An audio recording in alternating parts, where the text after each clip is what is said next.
Good good, clear, ठीक है। तो आज के क्लास में हम लोग जो पिछले क्लास में कंसंट्रेशन टर्म स्टार्ट किए हुए थे, आज उसी को हम लोग कंटिन्यू करने वाले हैं। ठीक, तो पहले एक बार जो फॉर्मूले हम लोगों ने कल देखा हुआ था उसको एक बार रिवाइज कर लेते हैं, फिर उसको एक एक क्वेश्चन के थ्रू समझने की कोशिश करेंगे कि एक्चुअली में वो जो फॉर्मूला है वो किस बेसिस पे बनाया गया है या फिर वो किस चीज को रिप्रेजेंट कर रहा है। ठीक है, तो सबसे पहले एक बार जो 5 फॉर्मूले देखे हुए थे कल उसको एक बार पहले रिवाइज कर लो भाई, देख लो। पहला नंबर फर्स्ट फॉर्मूला जो था इसमें से परसेंटेज बाय मास, या इसी को परसेंटेज बाय वेट भी कहीं कहीं पे तुमको देखने के लिए मिल सकता है। ठीक है, तो इसका फॉर्मूला हो जाएगा mass of solute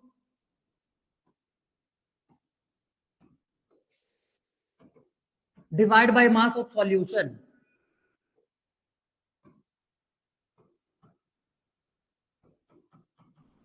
mass of solution multiply by 100। ठीक, तो ठीक है, नेक्स्ट सेकंड नंबर जो इस पे था percentage volume, percentage by volume. ठीक है, ये हो जाएगा volume of solute divide by volume of solution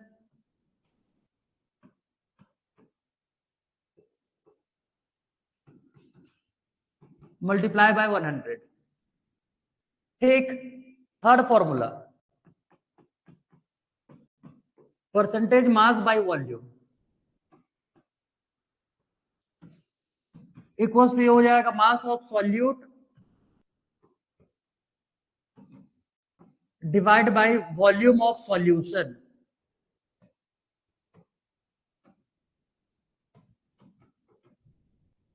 multiply by 100। ध्यान से समझो, जहां जहां पे तुम्हारा परसेंटेज टर्म लिखा हुआ मिलेगा वहां वहां पे तुमको मल्टीप्लाई बाय 100 करना ही है। ठीक, इसके बाद फिर मास बाय वॉल्यूम परसेंटेज के जैसा एक और टर्म आता है यहाँ पे strength.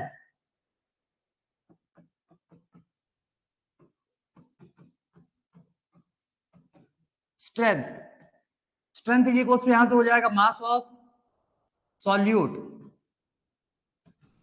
Divide by volume of solution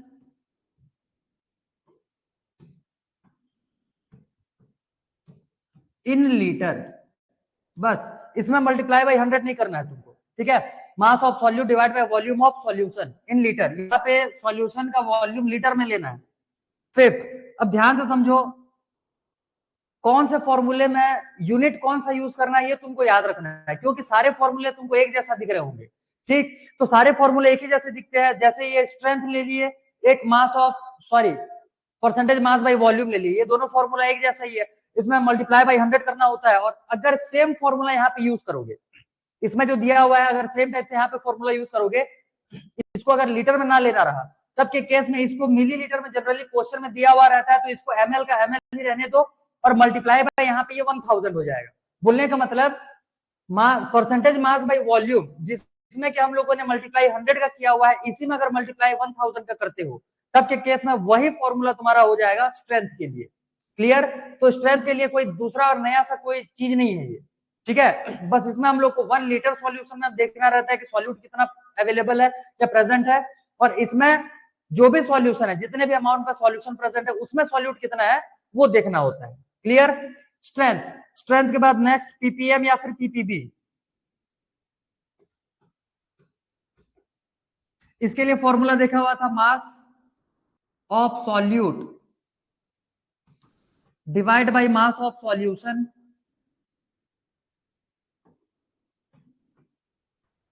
और multiply by 10 to the power 6। अगर मास के केस में लेंगे तो mass of solute divide by mass of solution, अगर वॉल्यूम के केस में लेते हैं तो यही जो फॉर्मूला है वो वॉल्यूम के रिस्पेक्ट में आ जाएगा, ये हो जाएगा फिर volume of solute divide by volume of solution.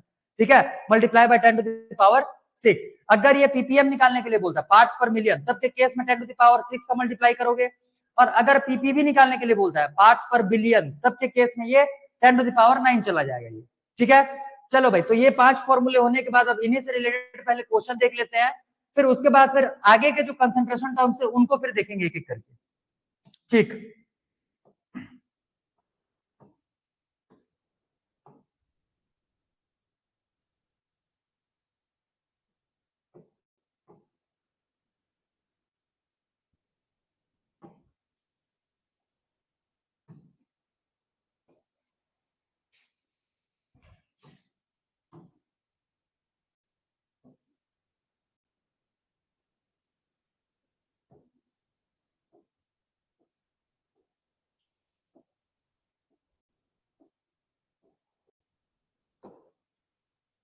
ठीक है, तो देखो इनसे रिलेटेड जो percentage by mass, percentage by volume, percentage mass by volume, ppm, ये और स्ट्रेंथ, हालांकि इन सभी से रिलेटेड क्वेश्चन हम लोग नहीं देखने वाले, क्योंकि क्वेश्चन जो है ये अप्रोक्सीमेट तुम्हारे सेम टाइप के ही पूछे जाते हैं।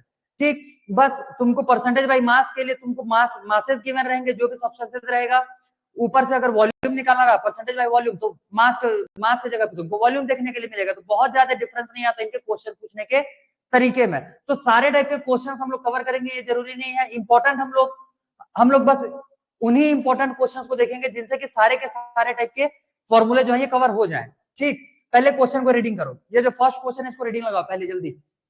A solution has been prepared by dissolving 5 gram of urea in 95 gram of water. What is the mass percentage of urea in the solution? देखो केमिस्ट्री में क्वेश्चन मतलब कि टॉपिक्स जो रहते हैं ये एक दूसरे से बहुत ज्यादा रिलेटिव होते हैं।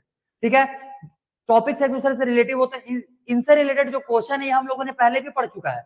जो हम लोगों ने परसेंटेज मास का कॉन्सेप्ट पढ़ा हुआ था कि किसी भी एक कंपाउंड में, किसी भी एक गिवन कंपाउंड में एलिमेंट का परसेंटेज कितना अवेलेबल है। ठीक, वही जो हम लोगों ने फॉर्मूला पढ़ा हुआ था, सेम वही फॉर्मूला तुम्हारा परसेंटेज मास के लिए अप्लाई होता है। क्लियर? तो उस केस में जो हम लोगों ने वहां पे देखा हुआ था उसमें दो डिफरेंट सब्सटेंसेस के लिए अलग अलग हम लोगों ने फॉर्मूले देखे हुए थे। सेम वैसे ही यहाँ पे एक तो सॉल्यूट का परसेंटेज कितना है उसके लिए, दूसरा सॉल्यूशन का परसेंटेज कितना है उसके लिए देखना होता है। जनरली जो फॉर्मूला है ये सॉल्वेंट के परसेंटेज के लिए नहीं है। क्लियर? ये जो फॉर्मूला है ये सिर्फ और सिर्फ सॉल्यूट के परसेंटेज के लिए है। ठीक है, और सॉल्यूट का अगर परसेंटेज पता चल जाता है, दोनों मिल करके 100% है, 100 से अगर उसको माइनस कर देते हैं तब के केस में तुमको सॉल्वेंट का भी उसमें से परसेंटेज मिल जाएगा। ठीक है, देखो भाई ये क्वेश्चन सॉल्व करते हैं। यहाँ पे देखो ध्यान से, क्वेश्चन में बोल रहा है कि a solution has been prepared by dissolving 5 gram of urea in 95 gram of water. What is the mass percentage of urea in the solution? ठीक है, तो मास परसेंटेज का फॉर्मूला क्या हो जाता है? मास परसेंटेज का फॉर्मूला हो जाएगा mass of solute divide by mass of solution multiply by 100। Clear? अब देखो इसमें जो सॉल्यूट गिवन है ये 5 ग्राम, ये जो है ये सॉल्यूट हो गया। ठीक है, ये जो है ये सॉल्यूशन नहीं है, ये वाटर, वाटर बोलने का मतलब सॉल्वेंट हो जाएगा यहां से, ये हो जाएगा सॉल्वेंट। ठीक, दोनों को जब मिलाएंगे तब जाकर के सॉल्यूशन प्रिपेयर होता है। और नीचे में फॉर्मूले में मास ऑफ सॉल्यूशन लिखा हुआ है। तब के केस में करोगे क्या, इसका मास है 5 और इसका मास है 95, इक्वल टू आ जाएगा 100 ग्राम। ठीक, बस अब फॉर्मूले में सारे वैल्यूज पुट कर दो। फिर मास ऑफ सॉल्यूट कितना गिवन है 5 divide by mass of solution कितना आ जाएगा यहाँ से 100 और मल्टीप्लाई बाय यहाँ से कितना हो जाएगा ये 100। तो 100 से 100 कैंसिल हो गया और आ गया यहाँ से 5%। सिंपल सी बात है, ये फॉर्मूला जो यूज किया जाता है इतने बेसिक क्वेश्चन के लिए यूज नहीं किया जाता, बट हमको बेस बनाना है तब जाकर के हम लोग आगे के थोड़े से अच्छे लेवल के क्वेश्चन सॉल्व कर पाएंगे। इसी वजह से फॉर्मूला अप्लाई करके इस क्वेश्चन को सॉल्व किया गया। अदरवाइज क्वेश्चन पढ़ करके भी बता सकते हो कि इसमें कितना परसेंटेज मास हो सकता है सॉल्यूट का। क्लियर है? जैसे यहाँ पे दिया हुआ है 5 ग्राम, टोटल सॉल्यूशन है 100 ग्राम का, तो 100 ग्राम में से 5 ग्राम कितना परसेंटेज हो जाएगा 5% का, सिंपल, तो वो डायरेक्ट निकाल सकते हो। बट फॉर्मूले जो है ये आगे के थोड़े से हैवी लेवल के क्वेश्चन सॉल्व करने के लिए यूज होते हैं, इसी वजह से फॉर्मूले से हम लोग को इसको सॉल्व करना जरूरी है। ठीक है, नोट डाउन करो भाई इसको जल्दी, फटाफट नोट इट डाउन फास्ट, जल्दी नोट डाउन करो।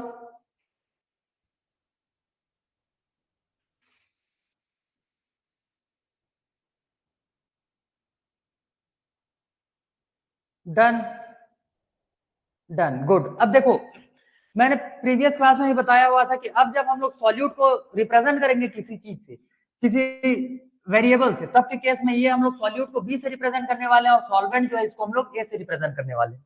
ठीक है, जो ज्यादा अमाउंट में प्रेजेंट है बोलने का मतलब जो सॉल्वेंट है इसको ए से रिप्रेजेंट करोगे, और जो कम अमाउंट में प्रेजेंट है बोलने का मतलब जो सॉल्यूट है इसको बी से रिप्रेजेंट करेंगे। ठीक, ये रिप्रेजेंटेशन याद कर लो क्योंकि अभी आने वाले जो और कंसंट्रेशन टर्म्स है वहां पे हम लोग का इसमें का यूज करना है। ठीक है, तो देखो नेक्स्ट क्वेश्चन।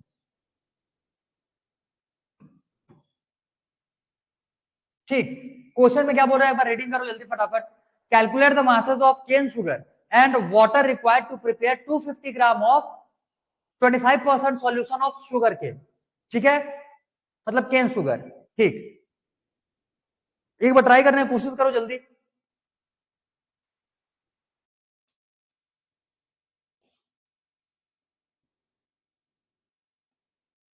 हो गया? ठीक, good good good, very good. ठीक है भाई, दोनों के मासेस निकालने हैं. ठीक है, सॉल्यूट और सॉल्वेंट दोनों के ही मासेस निकालने, एक निकाल के नहीं छोड़ना है.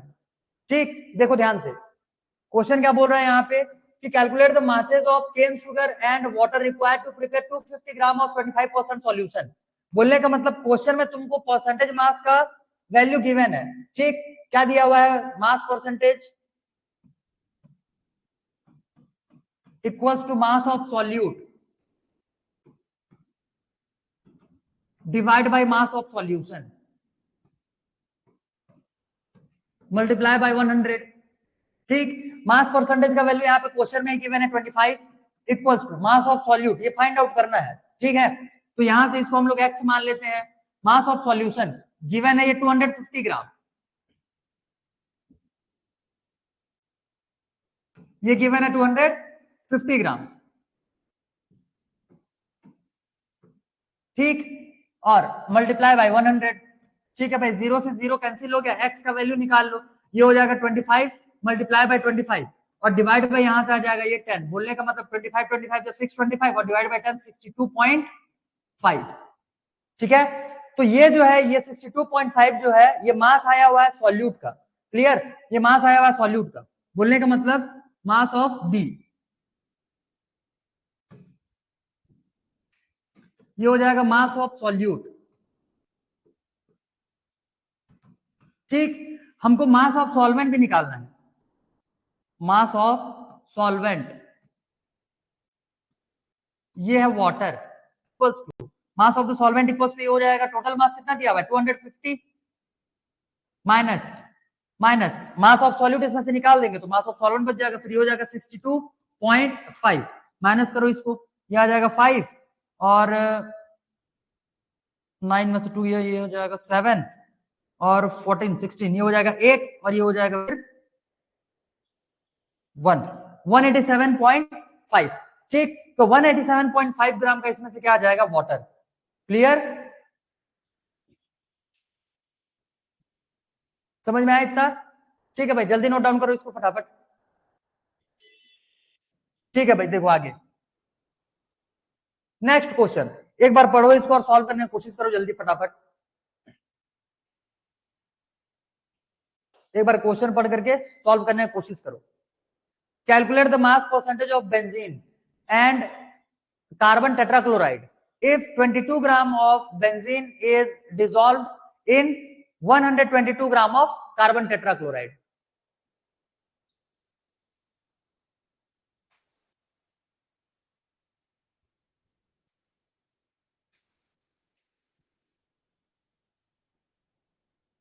ठीक है, देखो सॉल्व करते हैं अभी इसको फटाफट.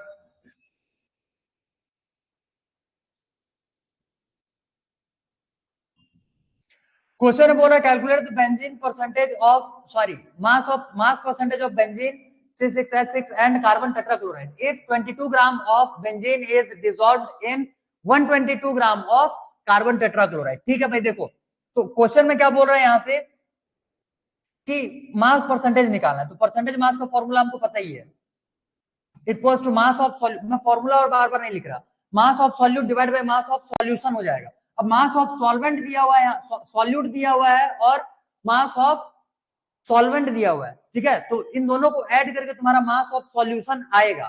ठीक, तो यहाँ पे ये हो जाएगा सॉल्यूट. क्लियर, ये हो जाएगा यहां से सॉल्वेंट. तो सॉल्यूशन जो है ये आ जाएगा तुम्हारा 144 ग्राम का. ठीक, तो बस फॉर्मूले में सीधा पुट करते हैं मास of solution divide by mass of solute divide by mass of solution multiply bye हो जाएगा 100. ठीक, अब इसको करो, डिवाइड करो. 7 2 11, ये हो जाएगा 3 6 50 25 18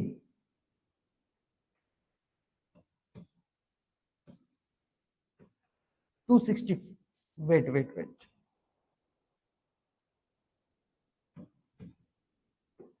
275 डिवाइड बाई 18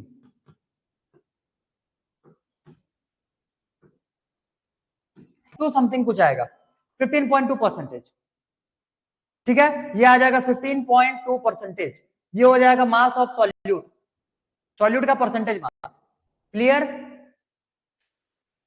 क्वेश्चन बोला calculate the mass percentage of benzene and carbon tetrachloride, दोनों का ही निकालने के लिए बोला। तो ये तो तुम्हारा बेंजीन का आ गया, सॉरी मास ऑफ सॉल्यूट बोलने का मतलब कार्बन टेट्राक्लोराइड का आ गया। यहाँ से परसेंटेज कितना 15.2, ये हो जाएगा CCl4 का कार्बन टेट्राक्लोराइड, सॉल्यूट वही है। ठीक, अब वेट CCl4 नहीं, ये बेंजीन है, benzene. Calculate the mass percentage of benzene and carbon tetrachloride if 22 gram of benzene is dissolved. ये C6H6 ही है।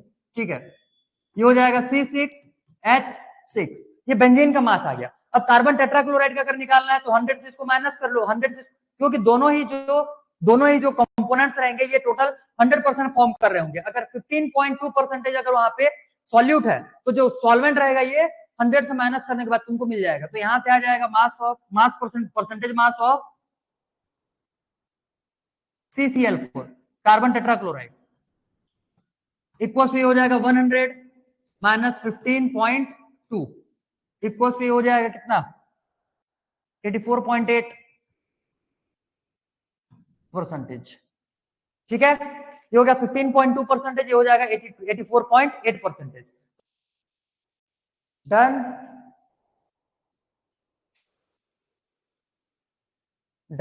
गुड। ठीक, देखो आगे देखो, नेक्स्ट क्वेश्चन। चलो पहले इसको सॉल्व करने की कोशिश करो। बोल रहा है calculate the mass percentage of aspirin in acetonitrile. ठीक है, acetonitrile when 6.5 gram of aspirin dissolved in 450 gram of acetonitrile. ठीक, चलो इसको सॉल्व करने की कोशिश करो भाई, जल्दी। बहुत ही इजी है, सीधा फॉर्मूले में वैल्यू पुट करना है।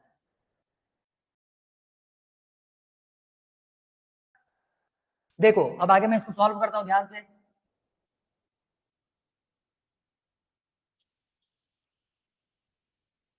ठीक है, तो क्वेश्चन में सीधा फॉर्मूले पे पुट करते हैं वैल्यू। ये यहां से आ जाएगा ये मास परसेंटेज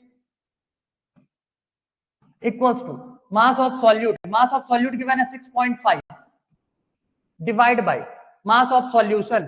तो ये 450 प्लस 6.5, तो ये हो जाएगा 456.5 और ये हो जाएगा मल्टीप्लाई बाय 100। ठीक, यहां से इसको मल्टीप्लाई करोगे तो ये आ जाएगा फिर कितना 650। ठीक, और डिवाइड बाय ये हो जाएगा 4456.5। एक अगर पॉइंट और बढ़ाएंगे तो ये हो जाएगा 6500 और डिवाइड बाय ये हो जाएगा 4565। इसको डिवाइड दो भाई, अब 45 ये हो जाएगा 1.4 समथिंग कुछ आएगा। ठीक, ये 1.4% समथिंग कुछ आएगा। क्लियर। तो मास परसेंटेज ऑफ सॉल्यूट जो रहेगा इस सॉल्यूशन में 1.4% का होने वाला है। ठीक, जल्दी इसको भी नोट डाउन करो फटाफट, जल्दी करो, जल्दी आगे बढ़ेंगे।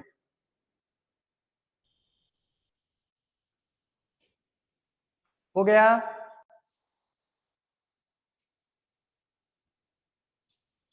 Good very good. ठीक, नेक्स्ट क्वेश्चन देखो। ठीक है, देखो पढ़ो पहले क्वेश्चन क्या बोल रहा है। Calculate the percentage composition in terms of mass of the solution obtained by mixing 300 gram of 25% and 400 gram of 40% solution by mass.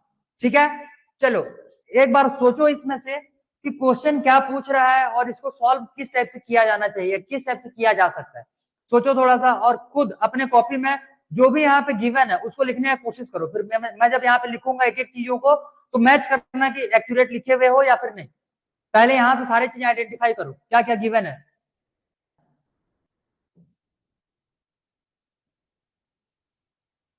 ठीक, क्वेश्चन में बोल रहा है calculate the percentage composition in terms of mass of a solution obtained by mixing 300 gram of 25%। अभी मैंने तुमको बताया हुआ था कि जब भी तुमको इस टाइप से स्टेटमेंट देखने के लिए मिलेगा, मतलब समझ जाना कि इस वाले कंपाउंड का जो परसेंटेज मास है ये हो जाएगा 25% का, ठीक है, वो भी गिवन गिवन जो मास है उसका 25%। ठीक, तो देखो ध्यान से, पहले तो क्वेश्चन एक बार ध्यान समझ लो। क्वेश्चन में बोल रहा है कि दो सॉल्यूशंस हैं, एक है ए और एक है बी। ठीक, दो डिफरेंट सॉल्यूशंस हैं, एक सॉल्यूशन है ए, दूसरा सॉल्यूशन है बी। अब समझो क्वेश्चन में थोड़ा सा क्या है, इसको फैला करके लिखा है। बोलने का मतलब सॉल्यूशन ए जो है इसका अमाउंट जो है ये है 300 ग्राम। ठीक है, मतलब इसका जो मास है सॉल्यूशन ए का, ये सॉल्यूशन है, सॉल्यूट सॉल्वेंट नहीं। ध्यान से समझो, ए और बी हम लोगों ने दो डिफरेंट सॉल्यूशन लिया हुआ है जो कि सॉल्यूट और सॉल्वेंट से मिलकर के बने हुए रहेंगे। जैसे यहां से ए जो है ये मान लो सॉल्यूट ए से मिलकर के बना हुआ है, ये एक सॉल्यूट वन से मिलकर के बना हुआ है और सॉल्वेंट वन से मिलकर के बना हुआ है। ये जो बी है ये सॉल्यूट टू से मिलकर के बना हुआ है और सॉल्वेंट टू से मिलकर के बना हुआ है। एग्जाम्पल के लिए भी समझो, ठीक है, हम लोगों ने बस ये एज्यूम किया हुआ है कि दो हमारे क्वेश्चन में दिया हुआ है दो डिफरेंट सॉल्यूशंस है, एक सॉल्यूशन है ए, दूसरा सॉल्यूशन है बी। क्लियर इतना? सॉल्यूशन ए सॉल्यूट और सॉल्वेंट से मिलकर के बना हुआ रहेगा, सॉल्यूशन बी भी सॉल्यूट और सॉल्वेंट से मिलकर के बना हुआ रहेगा। क्वेश्चन में जो 25% दिया हुआ है, तो 300 का 25% बोलने का मतलब इसमें से ये जो है सॉल्यूशन ए जो है इसका 30% सॉरी 25%, इसका सॉल्यूशन का 25% सॉल्यूट है। ये समझ में आया? सॉल्वेंट के बारे में कुछ भी इंफॉर्मेशन नहीं है। दूसरा समझो, यहां पे ये जो बी है, बी कितना है, ये टोटल 400 ग्राम है, इसका मास टोटल 400 ग्राम और इसका मास गिवन है 300 ग्राम। सॉल्यूशन ए का मास गिवन है 300 ग्राम, सॉल्यूशन बी का मास गिवन है 400 ग्राम और सॉल्यूशन ए का जो सॉल्यूट का परसेंटेज है वो है 25% और सॉल्यूशन बी में जो सॉल्यूट का परसेंटेज है ये कितना गिवन है 40%। ठीक, इतना समझ में आया? इतना क्लियर हो गया? अब समझो, अब क्वेश्चन में क्या पूछा है कि जब हम लोग दोनों सॉल्यूशन को मिला करके एक और नया सॉल्यूशन प्रिपेयर करते हैं, फॉर एग्जांपल ए और बी, इन दोनों को अगर मिलाएंगे तो एक नया सॉल्यूशन प्रिपेयर हो जाएगा, मान लेते हैं सॉल्यूशन सी। ठीक, ए और बी को मिलाने से एक तीसरा सॉल्यूशन प्रिपेयर हुआ है जिसको कि हम लोग बोल रहे हैं सी। अब सी का जो मास हो जाएगा ये कितना हो जाएगा, ए का मास था 300, बी का मास है 400, तो इसका कितना हो जाएगा, ये टोटल 700 ग्राम। इतना क्लियर हो गया होगा? इतना क्लियर हुआ? अब देखो आगे क्वेश्चन में क्या पूछा है कि calculate the percentage composition in terms of mass of solution obtained by mixing this of 40% solution by mass बोल रहा है। तो इसमें परसेंटेज मास निकालना है, तो परसेंटेज मास हम लोग जो फॉर्मूला यूज करते हैं वो किसके लिए यूज करते हैं, सॉल्यूट पार्टिकल्स के लिए। ठीक, अब देखो दो डिफरेंट जब सॉल्यूशंस लिए हुए थे तो इनके जो सॉल्यूट थे ये अलग अलग थे, ठीक है, इनके जो सॉल्यूट थे ये अलग अलग थे। अब हम लोगों को इन दोनों सॉल्यूट्स को मिक्स करना है, ठीक है, तो सॉल्यूट वन और सॉल्यूट टू इन दोनों को जब मिक्स करेंगे तो तुम्हारा total amount of solute present हो जाएगा, sorry total amount of solute बन जाएगा 700 ग्राम सॉल्यूशन में। क्लियर हुआ ये? अगर हम लोग ये दोनों ही सॉल्यूट्स को प्लस करते हैं तो 700 ग्राम सॉल्यूशन में टोटल नंबर ऑफ सॉल्यूट तुमको मिल जाएगा। ठीक, क्लियर? और उसी सॉल्यूट का ये जो टोटल नंबर ऑफ सॉल्यूट मिलेगा इसी का हम लोग को परसेंटेज बताना है कि वो सॉल्यूशन में टोटल कितने परसेंटेज का अवेलेबल है, क्योंकि दो अलग अलग सॉल्यूशन में सॉल्यूट के परसेंटेज तो यहाँ पे गिवन है। ठीक, सॉल्यूशन को कंबाइन करने के बाद उसमें जो फाइनली जो टोटल सॉल्यूट्स बनने वाले रहेंगे उसका परसेंटेज मास तुमको क्वेश्चन में पूछा गया है। ठीक है, क्वेश्चन समझ में आया इतने में? क्लियर? ठीक, अब देखो इसके बाद मैं इसको रब कर रहा हूं, इसको यहां से मिटाते हैं और पूरा का पूरा इसका सॉल्यूशन देखते हैं। देखो ध्यान से, अब देखो सब्सटेंस ए, एक काम करो ऐसे इसको ना लिखो, ऐसे लिखो, मास ऑफ सॉल्यूट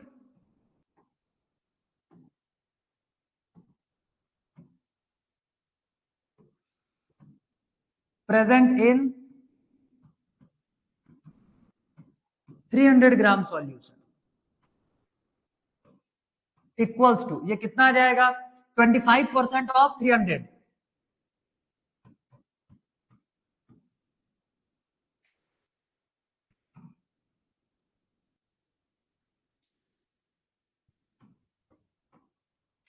ये 300 ग्राम वाले सॉल्यूशन में परसेंट हम लोग अमाउंट ऑफ सॉल्यूट निकाल रहे हैं कि उसमें कितने कितने ग्राम सॉल्यूट प्रेजेंट है। तब के केस में इसको सॉल्व करोगे तो हो जाएगा 25 मल्टीप्लाई बाई 300 और डिवाइड बाई हो जाएगा 100। सॉल्व करोगे तो आ जाएगा टोटल 75 ग्राम। बोलने का मतलब 300 ग्राम वाले सॉल्यूशन में 300 ग्राम वाले सॉल्यूशन में सॉल्यूट 75 ग्राम का है। Next, mass of solute present in 400 gram solution equals to, ये क्या हो जाएगा 40% ऑफ 400 इक्वल्स टू, इसको सॉल्व करोगे तो आ जाएगा 160 ग्राम। क्लियर। अब देखो टोटल मास ऑफ सॉल्यूट यहां से कितना आ जाएगा, देखो ध्यान से, total mass of solute equals to, ये हो जाएगा 75 प्लस 160 ग्राम इक्वल्स टू, ये हो जाएगा तुम्हारा 235 ग्राम का। क्लियर इतना। तो ये है पूरे सॉल्यूशन में total number of solute particles. ठीक, तो हमको पूरे सॉल्यूशन में दोनों सॉल्यूशंस को मिलाने के बाद जो सॉल्यूशन प्रिपेयर होगा उस सॉल्यूशन में इस सॉल्यूट पार्टिकल्स का ये जो मास गिवन है सॉल्यूट का, इसका हम लोग को परसेंटेज बताना है। ठीक, अब टोटल अमाउंट ऑफ सॉल्यूशन या total mass of solution equals to, ये यहां से आ जाएगा 300 प्लस 400 इक्वल्स टू, ये कितना हो जाएगा ये 700 ग्राम। ठीक, अब परसेंटेज मास निकाल लो भाई, ये हो जाएगा percentage mass equals to mass of solute divide by mass of solution.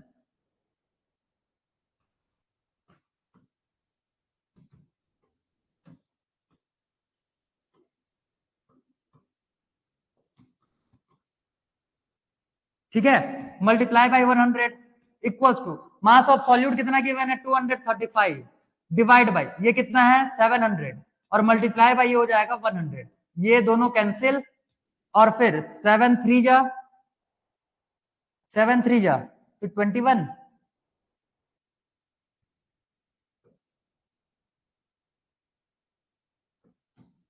4 जा 33.4% समथिंग कुछ आने वाला होगा। ठीक है, चेक कर लेना, वो 33 पॉइंट कुछ आएगा, ये चेक कर लेना। ये तुम्हारा मास ऑफ सॉल्यूट आ गया है पूरे के पूरे सॉल्यूशन में। जब हम लोगों ने 300 और 400 वाले दोनों सॉल्यूशन को मिक्स किया तब दोनों का मास हो गया यहाँ 700 ग्राम। दोनों में से हम लोगों ने परसेंटेज दोनों में से हम लोगों ने मास निकाल लिया सॉल्यूट्स का। ठीक, और टोटल सॉल्यूट्स निकाल लिया और टोटल सॉल्यूशन में से सॉल्यूट का परसेंटेज निकालना था, तो इस हिसाब से हम लोगों ने इसको फाइंड आउट कर लिया। ठीक है, ठीक ठीक, गुड। हाँ वही 33.5 या 33.4 आसपास कुछ आने वाला होगा। ठीक है, तो ये आ गया तुम्हारा सॉल्यूट का। अब इसमें बोल रहा है calculate the percentage composition in terms of, percentage composition बोल रहा है, मतलब कि इसमें दिया नहीं है कि सॉल्यूट का निकालना है कि सॉल्वेंट का।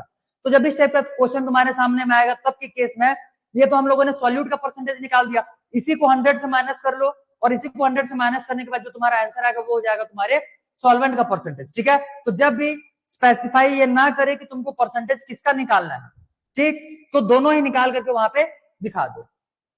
ठीक है, चलो बाकी जल्दी उसमें से सॉल्यूट के ही परसेंटेज निकालने रहते हैं। क्लियर। अच्छा नोट डाउन कर लो भाई। ठीक, good good, very good.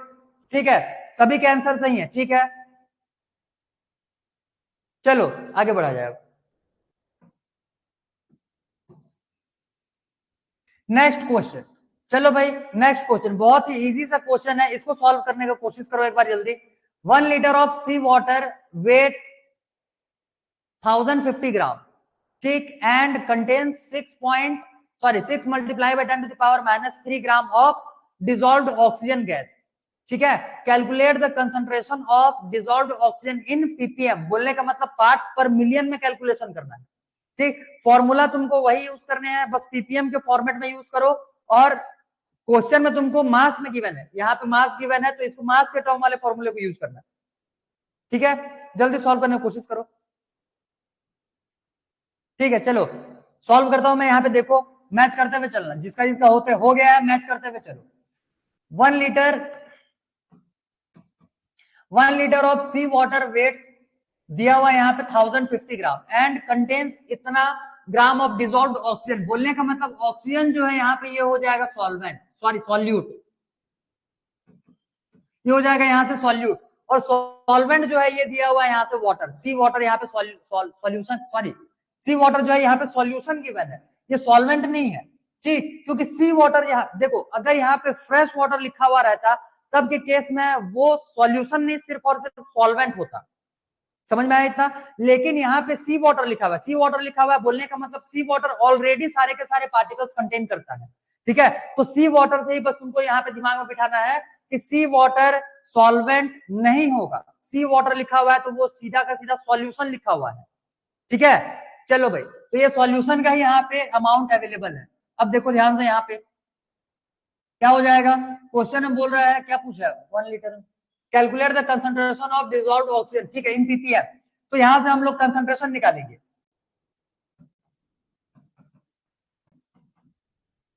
Concentration is equal to यहां से हो जाएगा मास ऑफ सॉल्यूट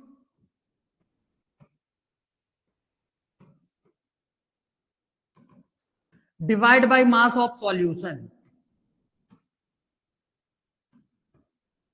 और multiply by 10 to the power ये हो जाएगा 6, ठीक। चलो इसको अब सॉल्व किया जाए, तो मास ऑफ सॉल्यूट गिवन है क्वेश्चन में 6 multiply by 10 to the power -3 divide by mass of यहाँ पे सॉल्यूशन गिवन है 1050, ठीक, और मल्टीप्लाई बाय हो जाएगा 10 टू द पावर 6।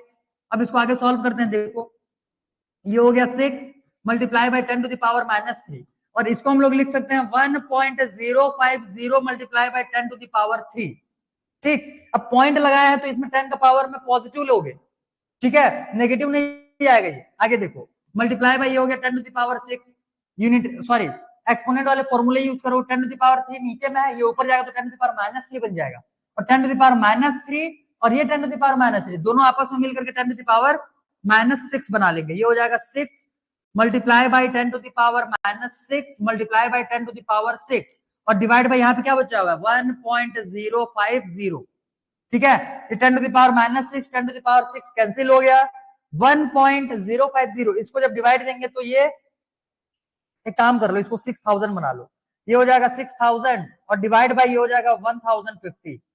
अब इसको डिवाइड देंगे 1000 1 जा 6 जा 1050,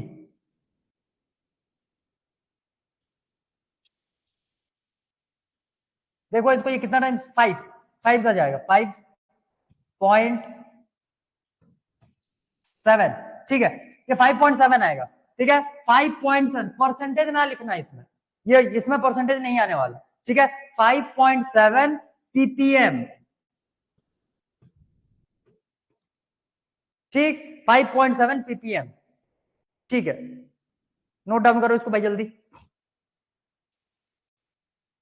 डन डन, ठीक, गुड, ठीक है। देखो आगे नेक्स्ट, अब देखो यहां तक का तुम्हारा था percentage mass percentage by volume, percentage mass by volume. अब देखो क्वेश्चन में तुमको इसी टाइप के देखने के लिए मिलने वाला होगा, जब तुमको जैसे मान लो यहाँ पे ये तो ग्राम में दे दिया, ठीक, ये यहाँ पे सॉल्यूट है तो सॉल्यूट को ग्राम में दे दिया, और फॉर एग्जांपल यहाँ पे सॉल्यूशन को एग्जांपल के लिए मान लो कि उसको तुमको दिया रहता है यहाँ पे वॉल्यूम में, ठीक है, बोलने का मतलब ये 1050 ग्राम ना देकर के 1050 ml में रहता, मिलीलीटर में रहता, ठीक। तब के केस में सेम क्वेश्चन में तुम फॉर्मूला यूज करते वहां पे परसेंटेज मास बाय वॉल्यूम का, क्योंकि ऊपर में सॉल्यूट का पार्टिकल जो दिया हुआ है ये तुम्हारा मास में दिया हुआ है, और सॉल्यूशन अगर तुम्हारा वॉल्यूम में होता या ml में दिया हुआ रहता या फिर लीटर में दिया हुआ रहता, तब के केस में यही क्वेश्चन जो है ये तुम्हारा परसेंटेज मास बाई वॉल्यूम के लिए बन जाता। ठीक है, यही गिवन क्वेश्चन अगर ये जो ग्राम्स है दोनों ग्राम्स को चेंज कर देंगे हम लोग लीटर या फिर मिलीलीटर में, ठीक, तब के केस में सेम क्वेश्चन जो है तुम्हारा परसेंटेज बाई वॉल्यूम के लिए बन जाएगा। ठीक, तो बहुत ज्यादा कुछ डिफरेंस है नहीं, बस खाली यूनिट जो है उसी का बस चेंज करना है तुमको, बाकी कॉन्सेप्ट जो रहेगा सॉल्व करने का वो सेम वैसा ही रहेगा जैसे हम लोगों ने ये 4-5 क्वेश्चन अभी सॉल्व किया हुआ है। ठीक है, तो ये क्वेश्चन बहुत ज्यादा हैवी लेवल के थे नहीं, बहुत ही बेसिक क्वेश्चन थे। ये तुम्हारे जो फॉर्मूला हम लोगों ने देखा हुआ था उसको समझने के लिए ही ये क्वेश्चन थे, ऐसा समझ लो। ठीक, अब देखो इतने में से हम लोगों ने सिर्फ और सिर्फ सॉल्यूट का अमाउंट या फिर सॉल्यूट का परसेंटेज सॉल्यूशन में कितना है इसी से रिलेटेड क्वेश्चन अभी देखा हुआ है। ठीक, अब हम लोग यहाँ से थोड़ा सा आगे बढ़ते हैं क्योंकि ये बहुत ही बेसिक लेवल के क्वेश्चंस होते हैं, यहाँ से जनरली क्वेश्चन तुम्हारे एग्जाम में भी नहीं पूछे जाते, बट सिलेबस का पार्ट है, हम लोग को कवर करना था तो कर लिए। ठीक है, इसके बाद के जो मेन 4 टॉपिक्स हैं या 4 और कंसंट्रेशन टर्म्स जो बचे हुए हैं वो तुम्हारे लिए बहुत इंपॉर्टेंट है, जिसमें से पहला नंबर हो जाएगा मोल फ्रैक्शन, उसके बाद आ जाएगा मोलैरिटी, फिर आ जाएगा मोलैलिटी, क्लियर, और उसके बाद आ जाएगा नॉर्मेलिटी। तो टोटल ये 4 और कंसंट्रेशन टर्म्स बाकी हैं। आज हम लोग एक का एक्सप्लेनेशन देखेंगे, मैं उसको बता रहा हूं, यहाँ पे समझने की कोशिश करो, और उससे रिलेटेड और बाकी बचे हुए कंसंट्रेशन टर्म नेक्स्ट क्लास में। ठीक है, देखो भाई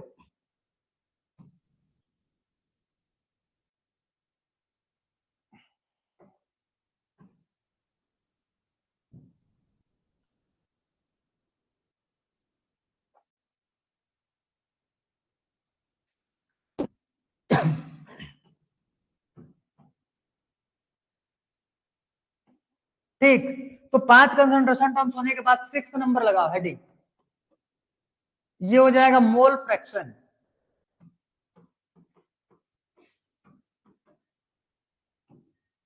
इसको हम लोग बोलते हैं जीटा। अब देखो मोल फ्रैक्शन को हम लोग समझते हैं, पहले ध्यान से समझो। मान लेते हैं यहाँ पे कोई सा भी एक लिक्विड है ए, ठीक, जनरली हम लोग ए से सॉल्वेंट को रिप्रेजेंट करते हैं, तो इसको एज्यूम कर लो कि ये सॉल्वेंट ही है।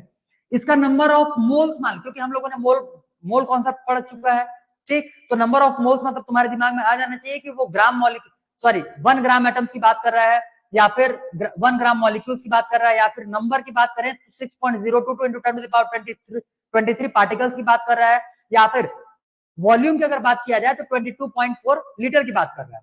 ठीक है, तो ये सारी चीजें मोल के नाम से तुमको दिमाग में बैठ जाना चाहिए। आगे देखो, अगर हम लोगों ने यहाँ पे एक लिक्विड लिया हुआ है, इसका जो नंबर ऑफ मोल्स है, लिक्विड ए का जो नंबर ऑफ मोल्स है यहाँ पे मान करके चलते हैं Na, ठीक, यहाँ पे हम लोगों ने एक दूसरा लिक्विड लिया, मान लेते हैं ये हो जाएगा लिक्विड बी,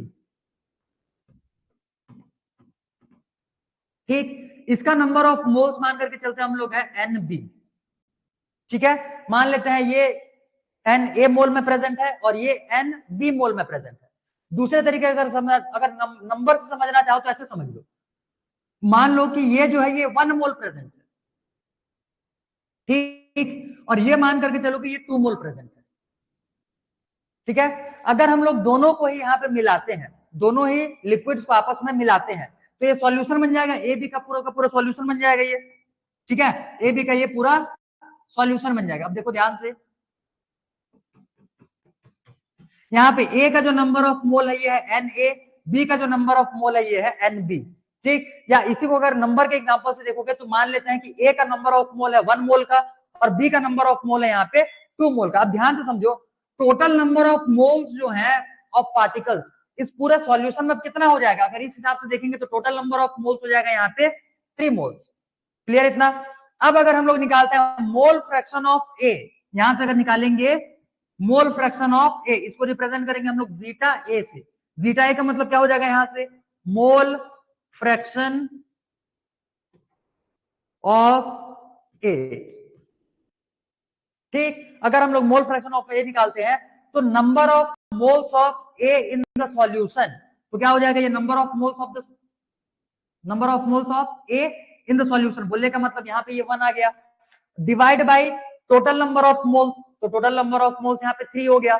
अब इसको अगर हम लोग इस फॉर्मूले से फॉर्मुलेट करने की कोशिश करेंगे तो देखो ध्यान से, mole fraction of A equals to, यहां से आ जाएगा ये N A divide by N A plus N B. Clear? ये हो जाएगा मोल फ्रैक्शन ऑफ ए। अब वही अगर मोल फ्रैक्शन ऑफ बी निकालना रहा,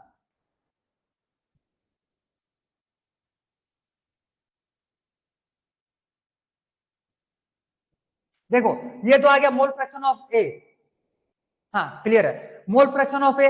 अब अगर मोल फ्रैक्शन ऑफ बी निकालना रहा तो मोल फ्रैक्शन ऑफ बी कैसे निकालेंगे, ध्यान से देखो यहाँ पे,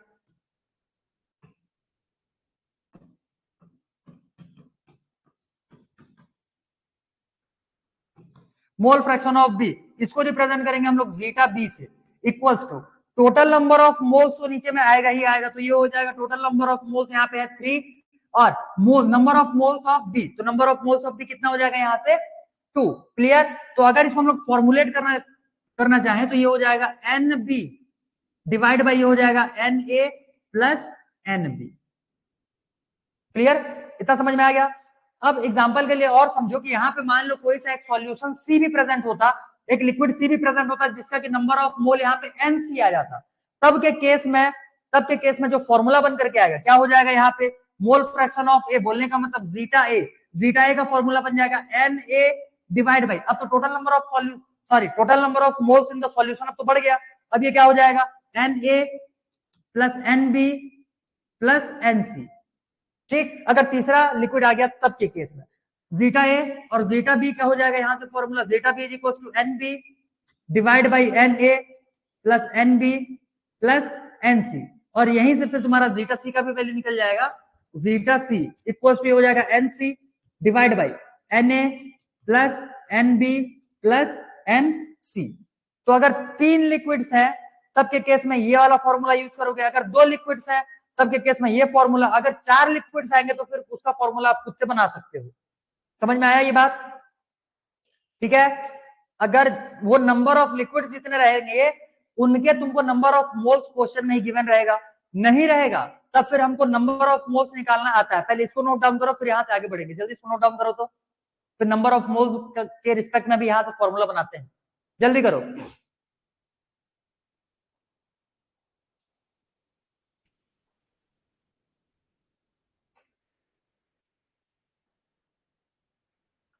यहां से ये हो जाएगा mole fraction of A, mole fraction of B, और अगर और भी यहाँ पे एलिमेंट्स या फिर और भी यहाँ पे अगर लिक्विड्स यूज किए हुए रहेंगे तो उनका भी नंबर ऑफ मोल यहाँ पे ऐड करते हुए तीसरा वाला फॉर्मूला, सॉरी 3 के लिए ये नीचे वाला फॉर्मूला यूज कर सकते हो। 3 कंपाउंड्स अगर है तो नीचे वाला फॉर्मूला, 2 कंपाउंड्स अगर है तो जीटा ए जीटा बी ही निकालना है। ठीक है? ये नंबर जो लिखे हुए हैं ये तुमको हर जगह पे नहीं लिखना, ये नंबर्स मैंने एग्जांपल के लिए लिया हुआ था। फॉर एग्जांपल अगर यहाँ पे हम लोग 2 मोल्स लेते हैं और इसको अगर 3 मोल्स लेते हैं, ठीक, तब के केस में जीटा ए कितना आ जाएगा, ये 2 डिवाइड बाई 2 प्लस 3 5, और जीटा बी कितना आ जाएगा, ये 3 डिवाइड बाई 5। ठीक है? 3 डिवाइड बाई 5, तो इस हिसाब से मोल फ्रैक्शंस निकाला जाता है। हो गया क्या? हो गया नोट डाउन?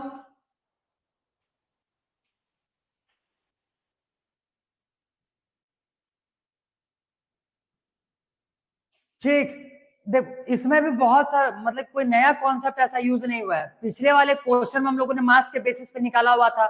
ठीक, मास percentage of solute, mass percentage of solvent, अलग अलग करके हम लोगों ने उसको कैलकुलेट किया हुआ था। सेम वैसे ही भाई पिछले वाले में हम लोगों ने परसेंटेज के टर्म पे कैलकुलेट किया हुआ था, ये वाले टर्म में हम लोग फ्रैक्शन के टर्म में, इसीलिए तो इसको फ्रैक्शन बोला जा रहा है। ठीक है? मोल फ्रैक्शन मतलब नंबर ऑफ मोल्स के फ्रैक्शन निकालने में, तो फ्रैक्शन के फॉर्म में ये तुमको कैलकुलेट करना रहता है, बस उतना ही डिफरेंस है, बाकी ज्यादा कुछ है नहीं ऐसा हैवी लेवल का। अब इसको मैं आगे बढ़ाता हूं, देखो ध्यान से, अगर हम लोगों का मान लो जीटा ए का वैल्यू क्या आएगा, यहां से number of moles of A divide by number of moles of A plus number of moles of B. अगर तुमको क्वेश्चन में नंबर ऑफ मोल्स डायरेक्टली नहीं दिया हुआ है, क्वेश्चन में तुमको मासेस गिवन है, ठीक है, तो नंबर ऑफ मोल्स के लिए हम लोगों ने फॉर्मूला देखा हुआ था, क्या देखा हुआ था, number of moles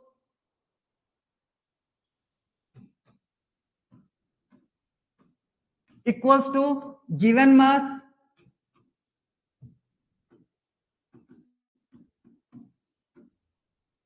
divide by molecular mass या मोलर मास। ठीक, अब ध्यान दो, गिवन मास को हम लोग W से रिप्रेजेंट करेंगे तो ये हो जाएगा W, और मोलर मास को हम लोग M से रिप्रेजेंट करेंगे तो ये हो जाएगा M।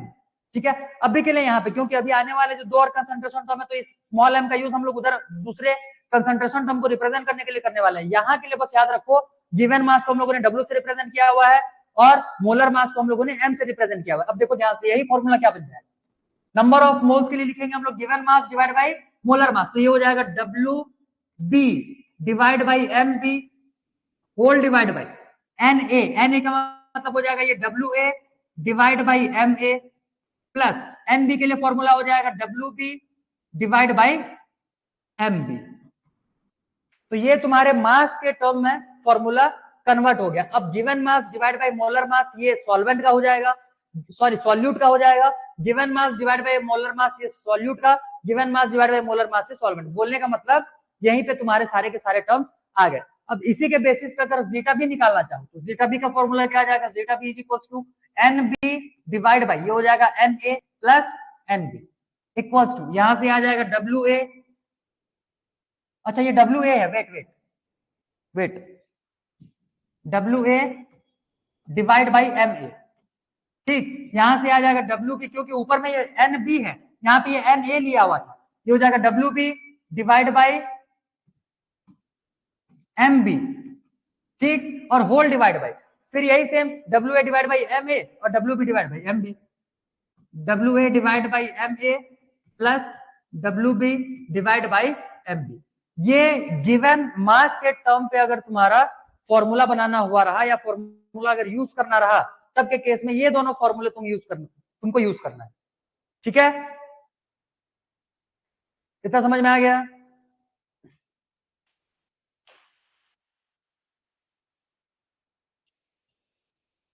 चलो आज के लिए सिर्फ इतना फॉर्मूला तक ही करते हैं, इसको जल्दी से नोट डाउन कर लो। आगे के यहाँ से रिलेटेड जो क्वेश्चंस रहेंगे हम लोग कल सॉल्व करेंगे, और आगे आने वाले जो भी कंसंट्रेशन टर्म है वो भी हम लोग अगले क्लास में डिस्कस करने वाले।